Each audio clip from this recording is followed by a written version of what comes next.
Hello, my dear friends and masters. Welcome back to our channel. Oneness vegetarianism. నా పేరు స్వప్నేశ్వరి. ముందుగా మనందరి గురువు అయిన డాక్టర్ బ్రహ్మశ్రీ పితామహ పత్రి సారికి నా యొక్క అనంతకోటి ఆత్మ ప్రణామాలు. సత్యలోకవాసులకి, దివ్యలోకవాసులకి, మహాకారణ లోకవాసులకి, నక్షత్ర లోకవాసులకి, ఏంజల్స్కి, మహోత్తర బాబాజీకి, బుద్ధ భగవానుడికి, రామ్తా మాస్టర్కి, పరమాత్మైన సదానంద యోగి మహారాజ్కి, పరమగురువులకి, పరమగురు మండలందరికీ నా యొక్క అనంతకోటి ఆత్మ ప్రణామాలు. హాస్టల్ మాస్టర్స్ అందరికీ పేరు పేరున స్వాగతం, సుస్వాగతం. Welcome masters, welcome welcome. Thank you.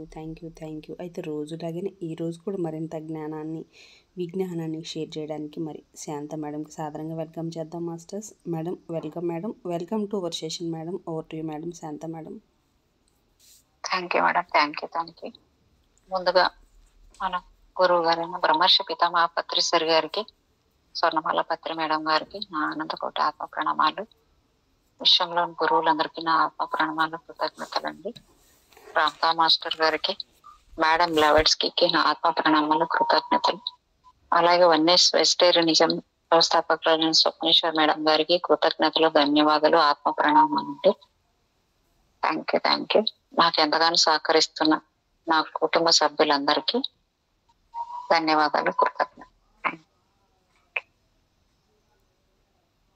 ఈ రోజు కూడా మేడం బ్లవర్స్కి అనే పుస్తకాన్ని చదువుతున్నానండి నేను.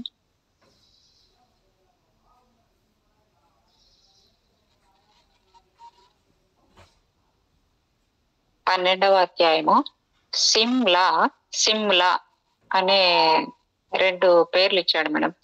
సిమ్ లా, మరి మాకు లావత్ ఇచ్చేది ఇంకొకటి. 2 ఇచ్చారు, ఎందుకో మరి అర్థం కాలేదు. థియోసాఫికల్ సొసైటీ కార్యకలాపాలు బొంబాయి నుండి మరొక తావుకు మార్చాలని మేడం సంకల్పించారు. బొంబాయి వంటి వ్యాపార కేంద్రం ఆధ్యాత్మిక కార్యక్రమాలకు అనువు కాదు. ముందుగా ఉత్తర భారతంలో స్థలాన్వేషణ మొదలైంది. సిన్నెట్ సిమ్లా ఆహ్వానం అందులో తొలి అడుగు. సిమ్లా చలి ప్రదేశం కనుక విదేశీయులకు అనువుగా ఉంటుందని సిన్నెట్ భావించి వాటిని ఆహ్వానించాడు. అప్పట్లో బ్రిటిష్ అధికారులు వేసవిలో సిమ్లాలో మకాం వేసేవారు. ఉత్తరాదిలో సిమ్లా, దక్షిణాదిన ఈటీ, వేసవిలో శీతల కేంద్రాలు. దక్షిణాదిన ఊటీ, వేసవిలో శీతల కేంద్రాలు. ఆ ఆశతోనే సిమ్లా ఆహ్వానం అందుకున్నారు. A P Sinnett's record 3 October 1880. Shimla పర్వతాలపైకి ఎక్స్కర్షన్ కోసం అనుకున్న విధంగానే సిద్ధమైనాం. మొత్తం 6 మందికి ఏర్పాట్లు జరిగాయి. తీరా బయలుదేరే వేళకు మరొకరు వచ్చి కలిశారు. కొండ దిగున ఒక జలపాతం దగ్గర కొన్ని గంటలు ఆగాం. అది అడవి. బ్రేక్ఫాస్ట్ కోసం తెచ్చుకున్న బుట్టలు విప్పాం. సర్వెంట్స్ కాస్తంత దూరంగా స్టవ్ వెలిగించారు కాఫీ, టీల కోసం. మేము తెచ్చుకున్నవి 6 కప్పులు, 6 సాసర్లు. 7వ వ్యక్తికి ఎలాగా? ఒకరెవరో సరదాగా బ్లవెట్స్కీతో అన్నారు, మేడం మీరు గాలిలోంచి వస్తువుల్ని సృష్టిస్తారని అంటారు, ఏదైనా మ్యాజిక్ చేసి ఓ కప్పు సాసరు మెటీరియలైజ్ చేయండి అని. ఏదో చేస్తారంటే జనాలు ఇలా కూడా అడుగుతారు. చాలా కష్టం మిస్టర్ అన్నారు ఆమె. మనం కోరితే మామ్ కాదనరు. మరొకరు రెచ్చగొట్టారు. బ్లావెట్స్కీని ఇరుకున పెట్టారు. కాదనలేని పరిస్థితి. కాదంటే తన శక్తి పైన వారికి నమ్మకం పోతుంది, తన ప్రయోజనం దెబ్బతింటుంది. ఒక ప్రయోజనం కోసం, లక్ష్యం కోసం కృషి చేసే వారికి ఇలాంటి పరీక్షలు తప్పవేమో. మొండికేస్తే అసలుకే మోసం వస్తుంది అనుకొని వెంటనే కళ్ళు మూసుకొని గురు స్మరణ చేసింది. సడన్ గా లేచి 10 గజాల దూరంగా వెళ్ళి నిలబడ్డది. నేను గమనిస్తూనే ఉన్నాను, ఏం చేయబోతుంది, ఏం జరగబోతుంది అని. నేలపైన ఒక చోట గుర్తు పెట్టింది. తవ్వడానికి ఒక గుణపం కావాలని అడిగింది. మేజర్ ఫిలిప్ హాండర్సన్ వద్ద ఒక చాకు ఉంది. అతడు ఆమె చెప్పిన చోట నేల చదును చేసి తవ్వడం మొదలుపెట్టాడు. కొంత లోతు తవ్వేసరికి ఒక కప్పు కనిపించింది. మరికొంత లోతుకు తవ్వమని ఆదేశించింది మేడం. ఈసారి ఒక సాసరు బయటపడ్డది. అప్పటికప్పుడే ఆన్సర్ మేడం ప్రతిభకు దాసోహం అన్నాడు. వెంటనే సొసైటీలో సభ్యుడిగా చేర్చుకోమని అర్థించాడు. అప్పటికప్పుడు అంటే ఎలా? వచ్చింది ఎక్స్కర్షన్, అప్లికేషన్ ఫారాలు అవి ఉండాలా వద్దా? గాలానికి చిక్కిన చేపను జారిపోకుండా మేడం మరో మిరాకిల్ చేయవలసి వచ్చింది. కళ్ళు మూసుకొని గురువును స్మరించింది. కళ్ళు తెరిచి డిప్లొమా వస్తుంది అన్నది. డిప్లొమా అంటే అప్లికేషన్ ఫారం. అంతలో చుట్టిన కాగితం ఒకటి ఎదురుగా ఉన్న చెట్టు కొమ్మకు వేలాడుతూ కనిపించింది. అది అప్లికేషన్ ఫారం. బ్లావెట్స్కి మరీ తప్పని పరిస్థితుల్లో తప్ప అలాంటి అద్భుతాలు చేయరు. సాధారణంగా తప్పించుకుంటుంది. అలాంటి మిస్టిక్ పనుల వల్ల చాలా శక్తి క్షీణిస్తుందంట. ఆల్కట్ హెండ్సర్న్ చేత అప్లికేషన్ పూర్తి చేయించి అడవి మధ్యలోనే ఇనిషియేషన్ తతంగం పూర్తి చేశారు. తర్వాత అందరం కొండ దిగువకు చేరాం. అక్కడ అడవి మధ్యలో ఒక టిబెట్ ఆలయం కనిపించింది. దాని ప్రక్కన ఒక విశ్రాంతి గది ఉంది. అడవి మధ్య దేవాలయమా? అది టిబెట్ పద్ధతిలో? మా అందరికీ ఆశ్చర్యం. అది బ్లావెట్స్కి సంకల్పమా? పరమ గురువుల సృష్ట? లోపలికి వెళ్ళాం. అక్కడ శక్తిపాతం తట్టుకోలేనంతగా జరిగింది.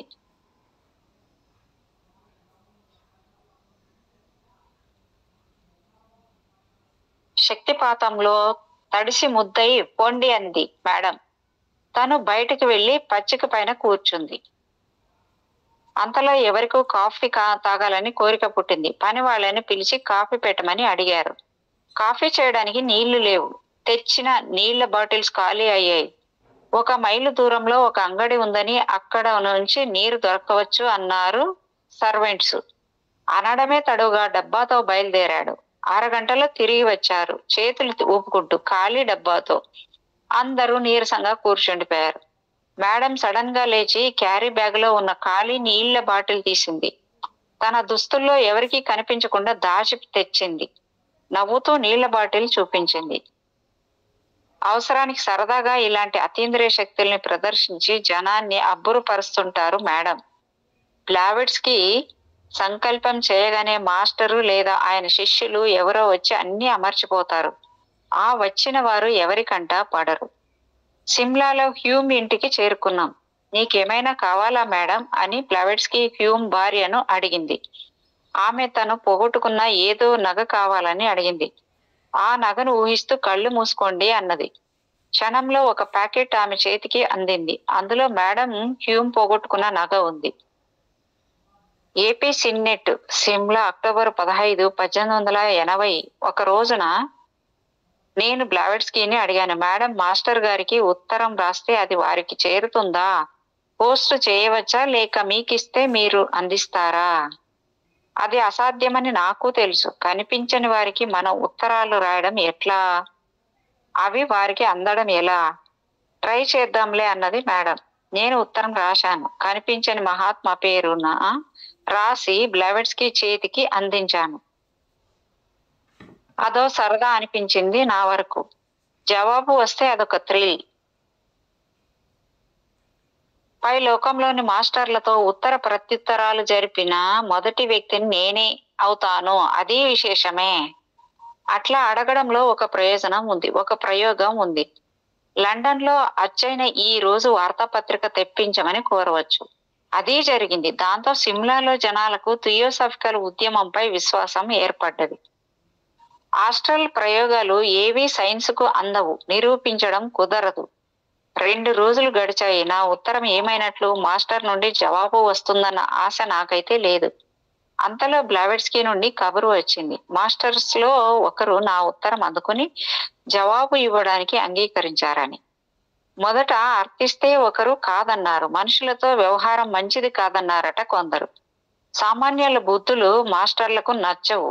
అంచేతనే అరిచి గీ పెట్టినా రారు. ఎవరో ఒక మాస్టరు ఇష్టపడ్డారట. 1-2 రోజుల్లో నీకు జవాబు రావచ్చు అన్నది మేడం.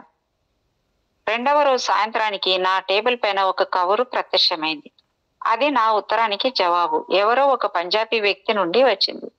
అతనికి చిన్నతనం నుండి అతీంద్రియ విద్యలు తెలుసునట.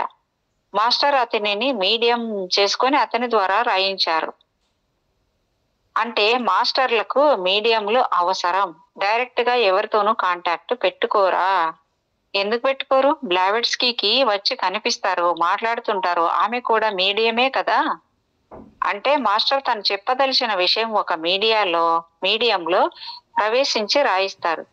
ఆ పంజాబీ వ్యక్తి చిన్నతనంలోనే ఇతర దేశాలు తిరిగి చివరికి ఇండియాలో స్థిరపడ్డాడు. అతని పేరు కుతుహోమి లాల్ సింగ్. అది టిబెట్ గురువులు ఇచ్చిన పేరు.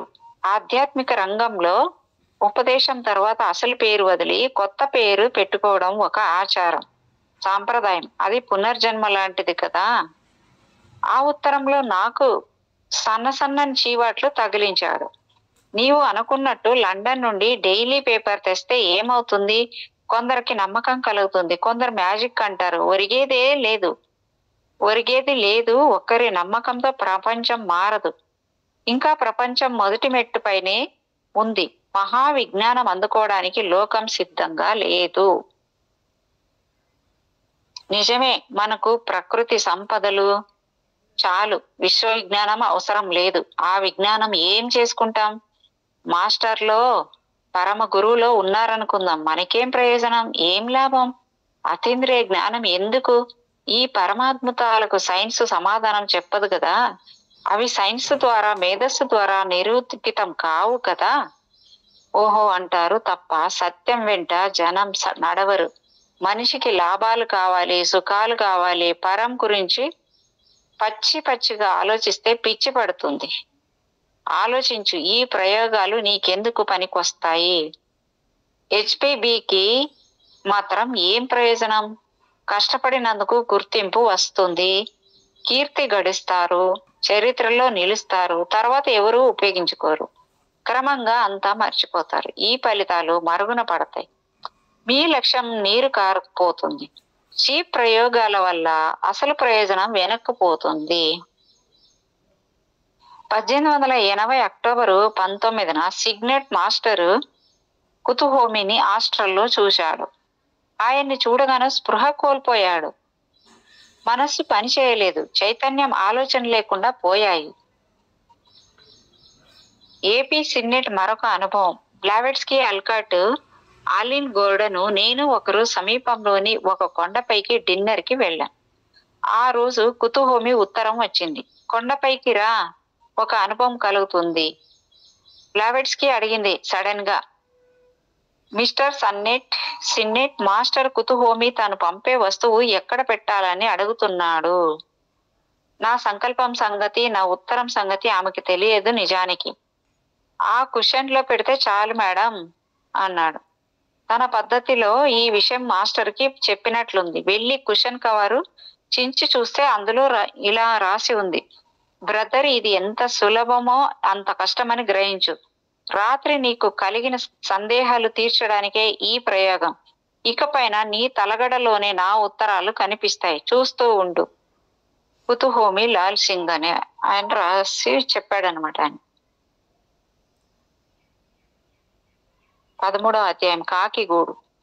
బొంబాయిలో బ్లావెట్స్కీ, అల్కాట్ ఉంటున్న ఇంటికి ముద్దుగా పెట్టుకున్న పేరు కాకిగూడు అని, క్రౌస్ నెస్ట్ అని. అక్కడి నుండే థియోసఫీ ప్రచారం సాగింది.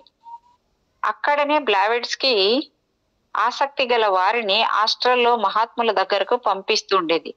అలా హాస్టల్ యాత్రకు సిద్ధం చేసిన వారిలో మార్తాండరావు, బాబాజీ నాగనాథ్ ఒకరు. మార్తాండరావు అనుభవాలు ఎట్లున్నాయంటే ఆయన మాటల్లోనే విందాము. నేను ఎక్కువగా బ్రీచ్ కాండిలోని హెడ్ క్వార్టర్స్ కు వెళుతూ ఉండేవాడిని. సొసైటీ ముఖ్యులతో నాకు మంచి పరిచయం ఏర్పడ్డది. థియోసఫీని లోతుగా అధ్యయనం చేసే అవకాశం కలిగింది.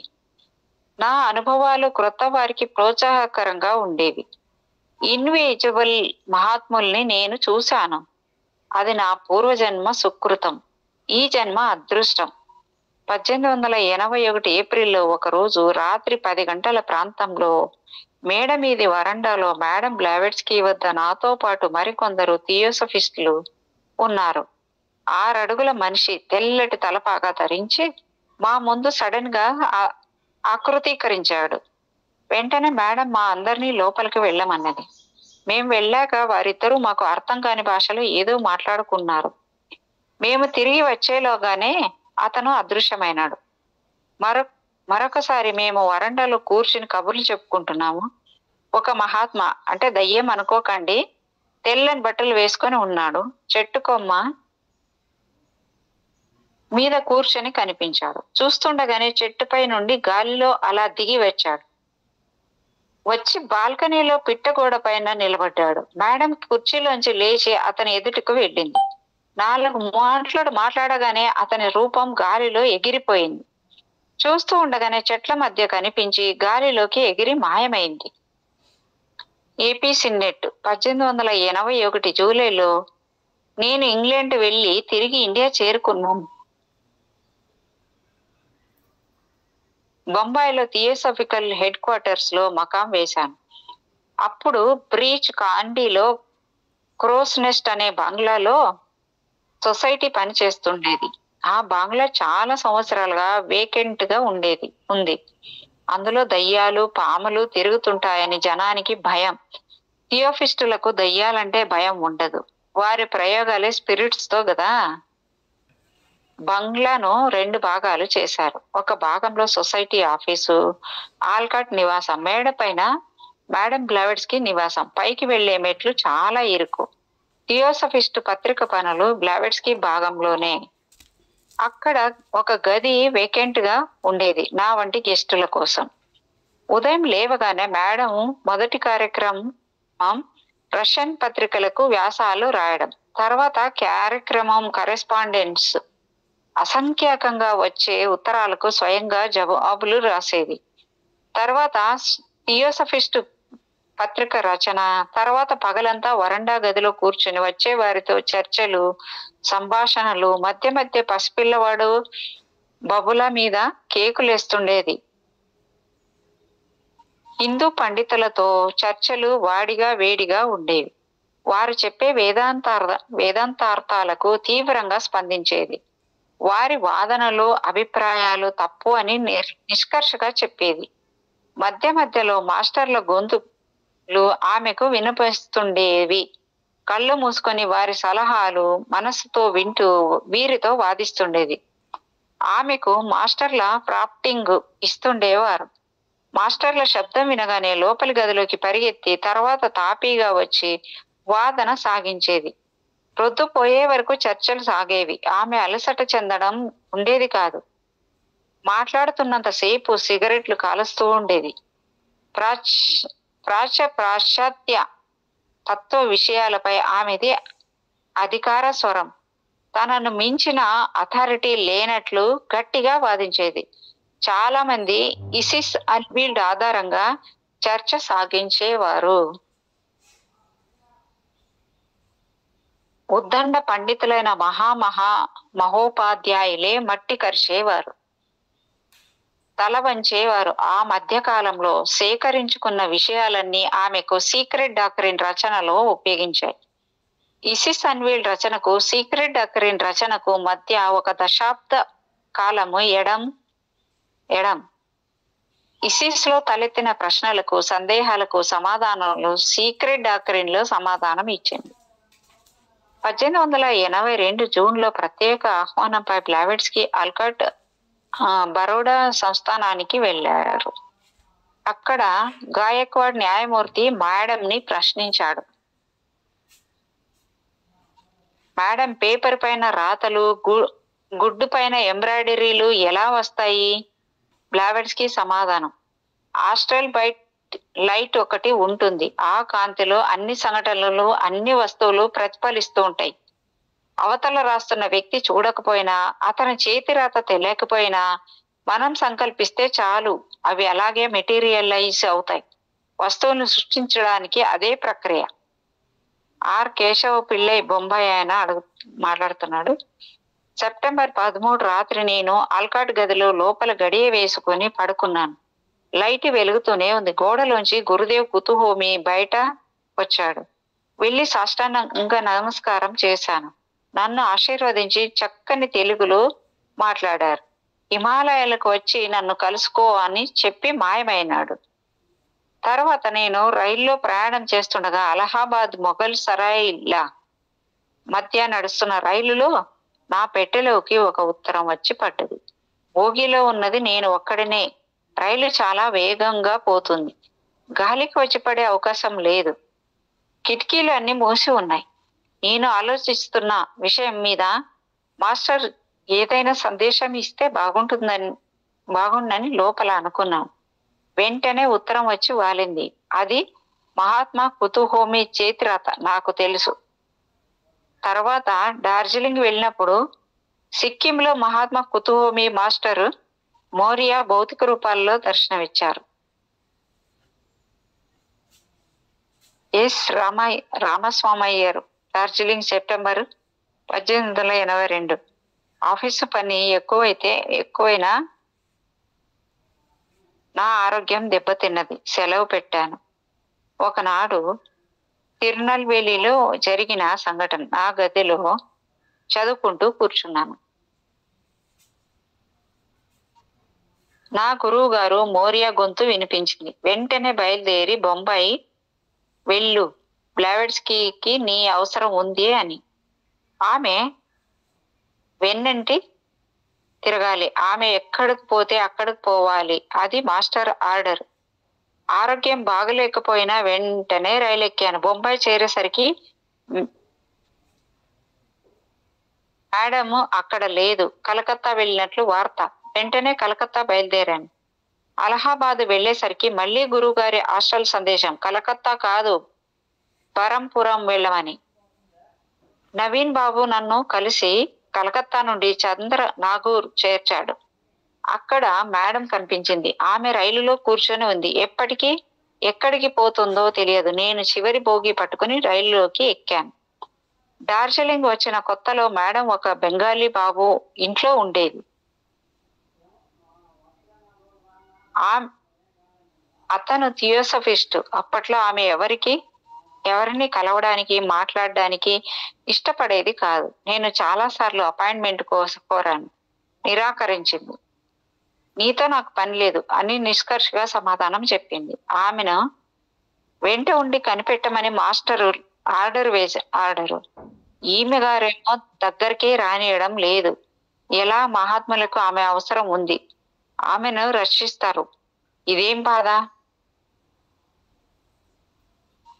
నాకు చిరాకు వేసింది. ఏం జరిగితే అది జరగని అనుకున్నా. అక్కడికి టిబెట్ సరిహద్దు 12 మైళ్ళు. సరిహద్దు దాటిపోతే మాస్టర్లని కలవచ్చు. ఆ ప్రయత్నంలో చచ్చిపోయినా పర్వాలేదు. నా మనసులోని ఆలోచన ఎవరికీ చెప్పకుండా అక్టోబర్ 5వ తేదీ 5న బయలుదేరాను. మధ్యాహ్నానికి రుంగిత్ నది తీరానికి చేరాను. ఆ నది ఇండియాకి సిక్కింకి బార్డర్. మధ్యాహ్నం అంతా నడుస్తూనే ఉన్నాను. వెనక చూపు లేదు, వెనకడుగు లేదు. సిక్కింలో చొరబడ్డాను. సన్నటి కాలిబాట. చీకటి పడేలోగా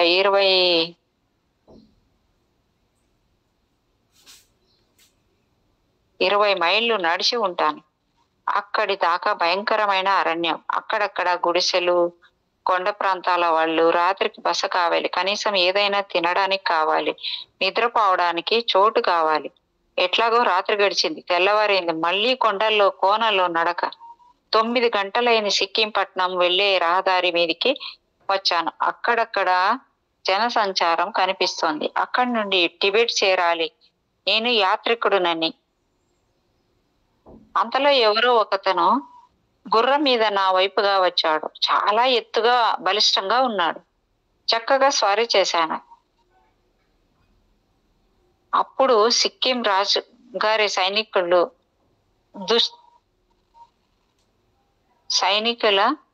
అనుకున్నాను. నా దగ్గరగా వచ్చి గుర్రాన్ని ఆపాడు. తలెత్తి చూశాను. ఆశ్చర్యం. ఆయన్ని గుర్తించాను. నా గురువర్యులు ఆయనే. వెంటనే సాష్టాంగ నమస్కారం వేశాను. ఆయన కళ్ళలోకి చూశాను. వెంటనే నన్ను నేను మర్చిపోయాను. నోట మాట రాలేదు. మనసులో ఆలోచన లేవు. గొంతు మూగబోయింది. ఓ మహాత్మా మహర్షి, ఇది కల కాదు కదా. అది రాత్రి కాదు, పట్ట పగలు కాదు, వీధి. ఆయన నన్ను ప్రేమగా చూడాడు. చూశాడు. అంతటి రాజ టీవీ నేను జన్మలో ఎరుగను. కొంచెం సేపటికి స్పృహలోకి వచ్చాను. ఆయన గడ్డం నల్లగా ఉంది. గిరిజాల జుత్తు, తలపైన టిబెట్ టోపీ ఉన్నట్లు కోటు ధరించాడు. టిబెటన్ టోపీ ఉన్న కోటు ధరించాడు. చాలాసేపు సంభాషణ సాగింది. మా మధ్య ఆ పైన ముందుకు వెళ్ళవద్దని సలహా చెప్పాడు. నాకు ఏడుపొచ్చింది. నిన్ను నా శిష్యునిగా స్వీకరించడానికి ఇంకా టైం పడుతుంది, నిరీక్షించు అన్నారు. ఆయన చక్కని ఇంగ్లీష్ లో మాట్లాడాడు. తమిళంలో మాట్లాడారు. నీ దర్శనం అయినట్లు ఎవరికైనా చెప్పుకోవచ్చునా మాస్టర్? సరే అన్నట్లు తల పంకించాడు. సెలవని నమస్కారం చేశాను. అందులో మరో ఇద్దరు గుర్రాల మీద వచ్చారు. మాస్టర్ గారి శిష్యులేమో. వారు మాస్టర్ గుర్రం వెనకనే వెళ్ళిపోయాయి. అటు చూస్తూ నిలబడిపోయాను. తిండి తిప్పలేవు. 2 గంటల కొద్దీ నడిచాము. ఒళ్ళు నొప్పులు కూడా కాళ్ళు పీకుతున్నాయి. అలాగే కాళ్ళు ఈడ్చుకుంటూ నదిని దాటాను. స్నానం చేసి బజారు వెళ్ళి పళ్ళు కొని తిన్నాను. ఒక గుర్రం మాట్లాడుకుని సాయంత్రానికి డార్జిలింగ్ చేరాను. ఎక్కడా విశ్రాంతి లేదు. ఒళ్ళంతా పిండి కొట్టినట్లు నలిగిపోయింది. నేను కనిపించకపోయేసరికి మేడం భయపడ్డదట. ఆమెకు భయం ఏమిటి? ఆమెను చూచి నేను భయపడాలి? నా పనికి చివాట్లు పెట్టించింది. బ్లావెట్స్ కి ఆవులిస్తే పేగులు లెక్కించగలవు.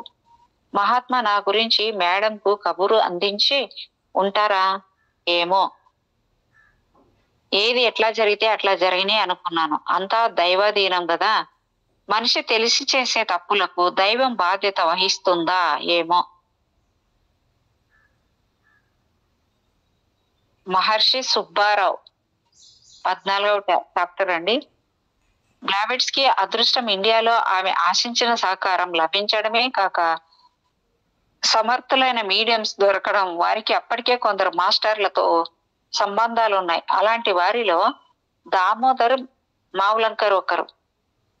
దామోదర్ మావులంకర్ సంస్కారవంతుడు. అతనికి చిన్నతనంలో బ్లావెట్స్ కి చెప్పే మాస్టర్లు ఒకరితో సంబంధం ఏర్పడింది. అప్పటికే మాస్టర్లు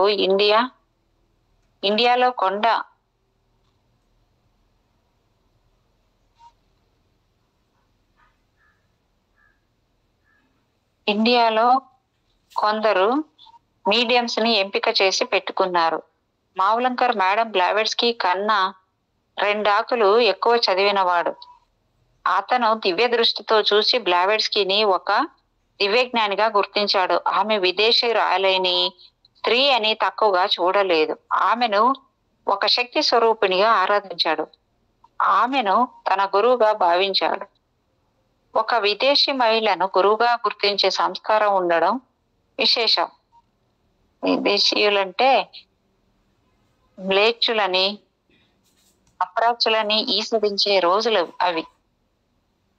మావులంకర్ ఆరోగ్యం సరిగా ఉండేది కాదు. అయినా కష్టపడి పనిచేసేవాడు. తన బ్రాహ్మణ్యం వదిలి, ఆస్తిపాస్తులు, కుటుంబము వదిలి థియోసాఫికల్ సొసైటీకి సేవకు సంపూర్ణంగా అంకితమైనాడు. ధ్యానము, యోగము చేస్తూ ఆహార నియమాలు పాటించేవాడు. తను లోగడ సాధన చేసిన హఠయోగి క్రియల్ని పూర్తిగా వదిలి దివ్యజ్ఞాని అయినాడు. అతనిలో ఆరోగ్యం కోసం అల్కాట్ మాస్టర్లను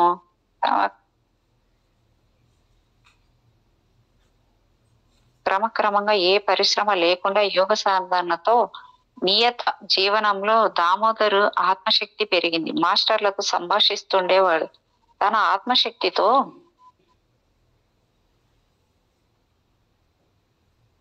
ఎవరి జబ్బులనైనా తగ్గించేవాడు. 1883 నాటికి మాస్టర్ అతన్ని మీడియంగా చేసుకుని అతని ద్వారా సందేశాలు పంపించేవాడు. అతను ఆస్ట్రల్ మెయిల్ సంవాహకుడు.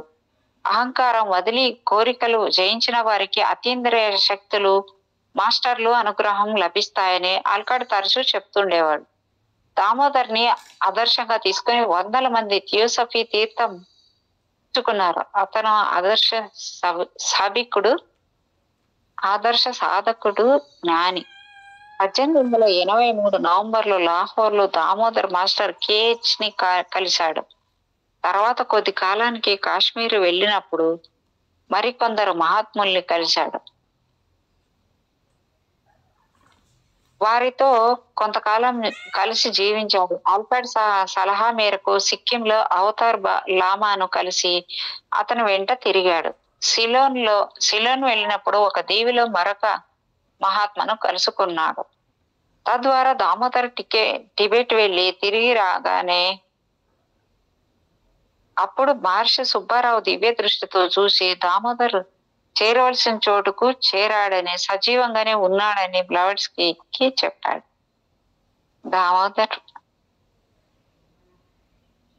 దామోదర్ అంటే అల్కాట్ కు ఎంతో ప్రేమ, గౌరవం. అల్కాట్ అంటాడు, అతను గొప్పవాడు. ఆరోగ్యం సరిగా లేకపోయినా పట్టుదలతో హిమాలయాలకు వెళ్ళాడు.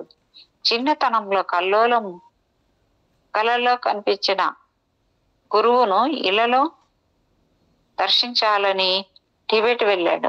బ్లవట్స్కీతో పరిచయము తర్వాత తన స్వప్న గురువుల పరమ గురువు శ్రేణిలోని వాడిని గుర్తించి మానసికంగా ఆరాధిస్తూ మేడం సేవలో చరితాస్తుడైనాడు. 7 సంవత్సరాల యోగ సాధన పూర్తి చేయకపోయినా మాస్టర్లు అతన్ని టిబెట్ రావడానికి అనుమతించారు. మేడం బ్లవట్స్కీ దామోదర్ గురించి అన్నమాట, ఇండియాలో నేను నమ్మిన వారంతా నన్ను మోసం చేశారు. నన్ను పూర్తిగా నమ్మిన వాడే దామోదర్. అతను నాకు మంచి మిత్రుడు. అప్పటికి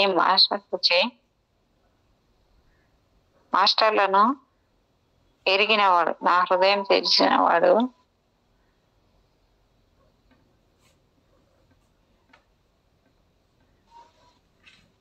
తను అన్నింటికీ మించి సత్యయోగి.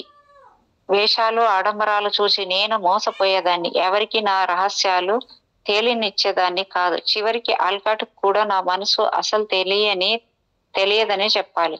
ఒక్క దామోదర్ మాత్రమే నన్ను పూర్తిగా అర్థం చేసుకున్న వ్యక్తి.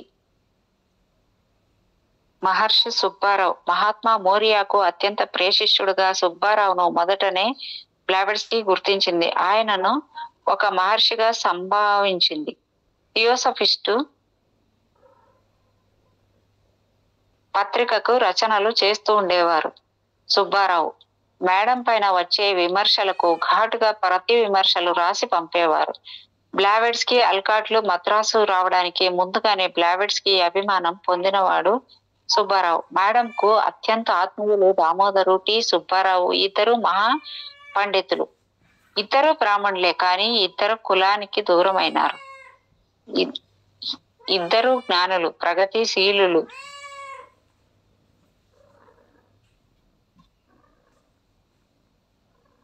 బంధువులకు మిత్రులకు దూరమైనాడు. బ్లవట్స్కీకి ఆల్కాట్ కు దగ్గరైనారు. థియోసఫీ తీర్థం పుచ్చుకున్న వారిలో ప్రథమ శ్రేణిలోని వారు. సుబ్బారావు వేద విద్వాంసుడు, లాయర్ కావడం వల్ల ఇంగ్లీష్ లో గొప్పగా రచనలు చేసేవాడు. థియోసఫిస్టు పత్రికకు సంస్థకు థియోసఫీకి ఆయన కొండంత అండగా నిలిచారు. గురువు కావడానికి ఆశ్రమాలు అవసరం లేదు, సంస్థలతో పని లేదు. భారతదేశంలో గురు వ్యవస్థ అనాదిగా ఉంటున్నది. పాశ్చాత్యులకు కొత్త కావచ్చు. సుబ్బారావుకు థియోసఫికల్ సొసైటీలో వల్ల ఒరిగింది లేదు. మహర్షి సుబ్బారావుకు ప్రతిభ సొసైటీకి ఎంతో కాలంగా ఎంతో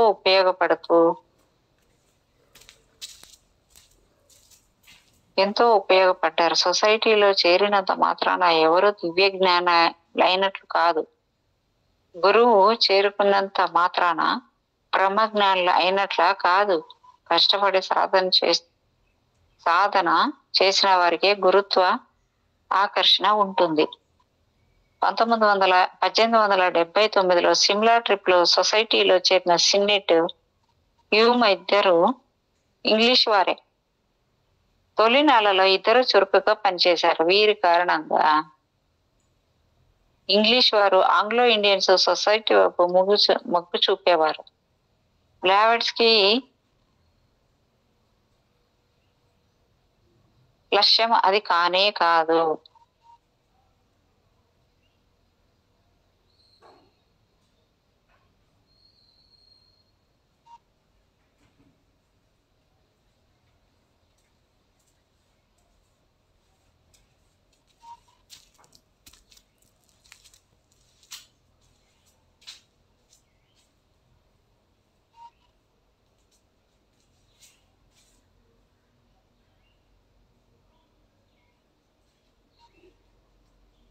తొలినాళ్లలో ఇద్దరు చురుకుగా పనిచేశారు. వీరి కారణంగా ఇంగ్లీష్ వారు ఆంగ్లో ఇండియన్స్ సొసైటీ వైపు మొగ్గు చూపేవారు. బ్లావెట్స్కీ లక్ష్యం అది కానే కాదు.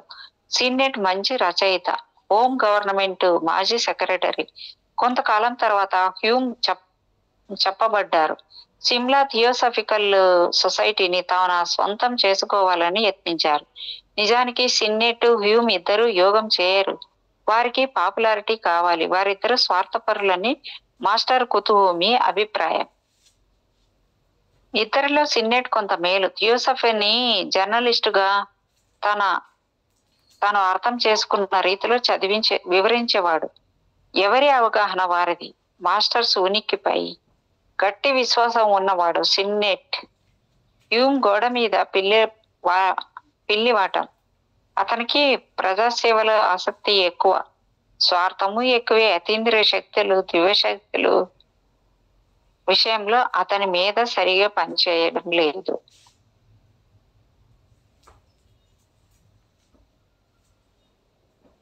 సిమ్లా బ్రాంచ్ చక్కగా ప్రారంభమైన చేరిన వారంతా ఆంగ్లోస్ కావడంతో వారికి అతీంద్రియ విజ్ఞానం పట్ల నమ్మకం కుదరలేదు. దాంతో ప్రతికూలత ఎక్కువైంది. బ్లావెట్స్కి ఇది ఎవరిని కేర్ చేసే తత్వం కాదు. రాజ కుటుంబంలో పుట్టిందేమో, రాజసం ఎక్కువ, ఆత్మాభిమానం పాలు ఎక్కువ. బ్రహ్మచారిణి కావడంతో మగాళ్లను మరీ చులకన చేసేది. ఆమె స్వేచ్ఛా ప్రియత్వాన్ని మగ మహా పురుషులు అపార్థం చేసుకునేవారు. బరోడా చీఫ్ జస్టిస్ మత్తు పండిపోయిన పార్సీ పెద్ద మనిషి ఓ 16 ఏళ్ల పిల్లను తన భార్యగా మేడంకి పరిచయం చేశాడు. అతని మొహం మీదనే ఓల్డ్ జుకాల్ ముసలి నక్క అని నిందించింది. ఆడ మగ ఎవరినైనా సరే విమర్శలు బాధిస్తాయి. ఆ నోటి దురుసుతోనే ఆమె కష్టాలు కోరి కొని తెచ్చుకునేది. అప్పట్లో ఇంగ్లీష్ వారికి అతీంద్రియ శక్తులు అంటే భయం, ధ్యానము తపస్సు అంటే చీదర. టెలిపతి లాంటి విద్యల్ని వారు నమ్మేవారు కాదు. బ్లావెట్స్కీయే కుతుహోమి అనే ఒక పాత్రను సృష్టించి నాటకం ఆడుతోందని ప్రచారం చేశారు. ఆల్కాట్ కు కుతుహోమి దయ్యం పట్టిందని క్రైస్తవ సంఘాలు దాడి ప్రారంభించి 1880లో ఏపీ సిన్నెట్ రాసిన పుస్తకం ఆకల్ట్ వరల్డ్ కు బ్లావెట్స్కీ భావాలు, ప్రయోగాలు, అనుభవాలు ఆధారము. దాంతో బ్లావెట్స్కీకి విశేష ప్రచారం లభించింది. పరలోకాలకు, పరమ గురువులకు ప్రచారం లభించింది. విద్యావంతుల దృష్టి థియోసఫీ వైపు మళ్ళింది. ఆ సందర్భంలో సిన్నెట్ హిమాలయ యోగుల్ని, టిబెట్ మాస్టర్లను, హిందూ యోగుల్ని జనానికి పరిచయం చేయసాగారు. మహాత్మా లేఖలు మరింతగా పాఠకులను ఆకర్షించాయి. అపార్థాల వల్ల, స్వార్థాల కారణంగా సొసైటీ పెద్దల మాస్టర్ల ఆగ్రహానికి గురైనారు. మహాచౌహాన్, మాస్టర్ మోరియా, మహాత్మా కుతుహోమి వారి ప్రవర్తనకు గట్టిగా స్పందించారు. థియోసాఫికల్ సొసైటీ ఒక మంత్రాలయం అయింది. దీనిని రద్దు చేయండి, ఎక్కడి వారక్కడ వెళ్ళిపోండి. సొసైటీలో ఉండవలసిన నిస్వార్థపరుడు ఇప్పుడున్న నిస్వార్థపరులే. సిన్నెట్ కు ప్రాధాన్యత లేదు. అతనికి ఆధ్యాత్మికత తెలియదు. అతనికి కావలసింది ఈసటరిక్ బుద్ధిజం అనే అతని థియోసాఫికల్ కి ఆధారం. అది బ్లావెట్స్కీకి ప్రేరణ. ఏది ఏమైనా థియోసఫీ పెద్దలు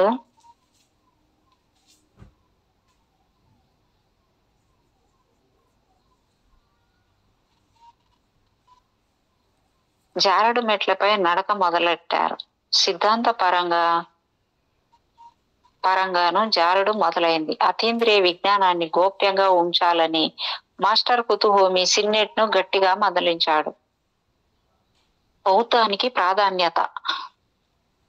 న్యూయార్క్ లో బయలుదేరినప్పుడు ఆశయాలు బొంబాయి చేరగానే కొంత మారాయి.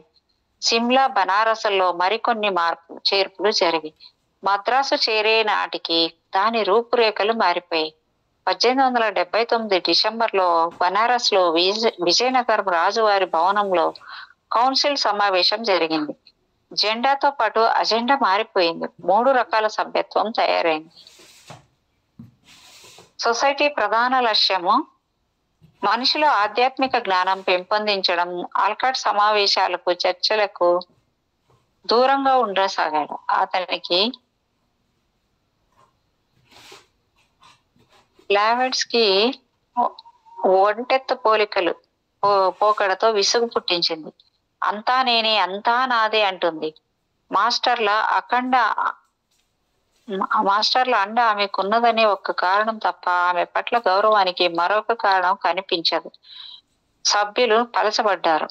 1880లో బ్లావెట్స్కీ, ఆల్కాట్, దామోదరు మరికొందరు సింహళ పర్యటన పెట్టుకున్నారు. అక్కడ బ్లావెట్స్కీ మంచి గుర్తింపు లభించింది. ఆ సందర్భంలో మహాచౌహాన్ వ్యాఖ్య బౌద్ధంలో మూఢనమ్మకాలు తొలగితే అది పరమ సత్యం అవుతుంది అని, ఇండియాలోని బౌద్ధానికి సిలోన్ బౌద్ధానికి చాలా వ్యత్యాసం ఉంది. ఇండియాలో వారి స్వేచ్ఛ, పరమత సహనం ఎక్కువ. సిలోన్ లో బౌద్ధానికి ఆదరణ తక్కువ. క్రైస్తవ మిషనరీల దాష్టికం అధికం. మరొక మతాన్ని అక్కడ క్రిస్టియన్లు సహించరు. బౌద్ధ కార్యకలాపాలపై నిషేధం పెట్టారు. క్రైస్తవులకు స్వేచ్ఛ, స్వాతంత్రం ఉంది కానీ ఆల్కాట్ బౌద్ధాభిమాని. సిలోన్ లో బౌద్ధ మతము పునరుద్ధరణకు పూనుకున్నాడు. ఆల్కాట్ మతాభిమానం బ్లావెట్స్కీకి తలనొప్పిగా తయారైంది. ఆల్కాట్ ప్రయత్నాన్ని మాస్టర్ కుతుహోమి అభినందించాడు. అవును, బౌద్ధము పునరుజ్జీవనం పొందడం అవసరం అన్నాడు మాస్టర్ కేజ్. సింహళంలో మేడం బ్లావెట్స్కీకి ఒక మంచి కత్తి లాంటి కవర్ వచ్చింది. కత్తి లాంటి కుర్రవాడు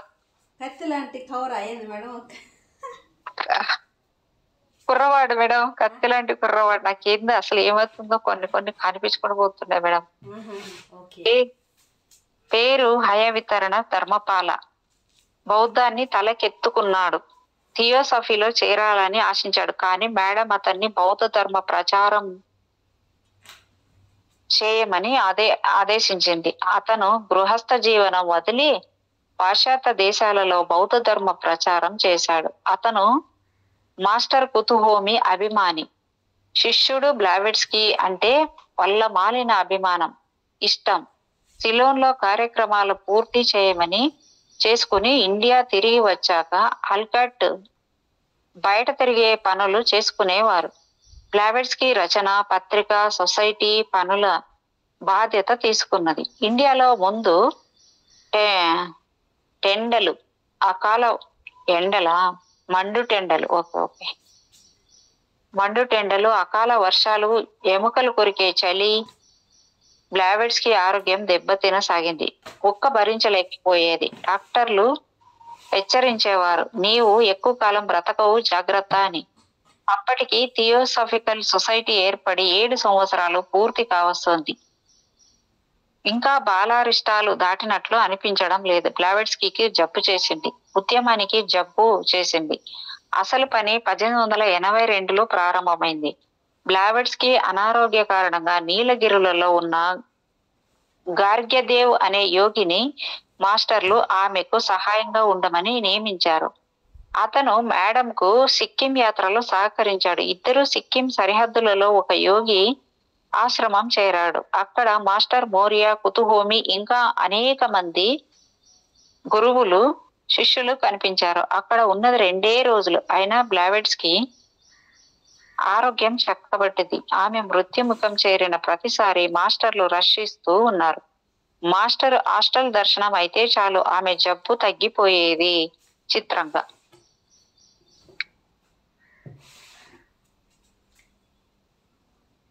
విచిత్రమే ఉంది.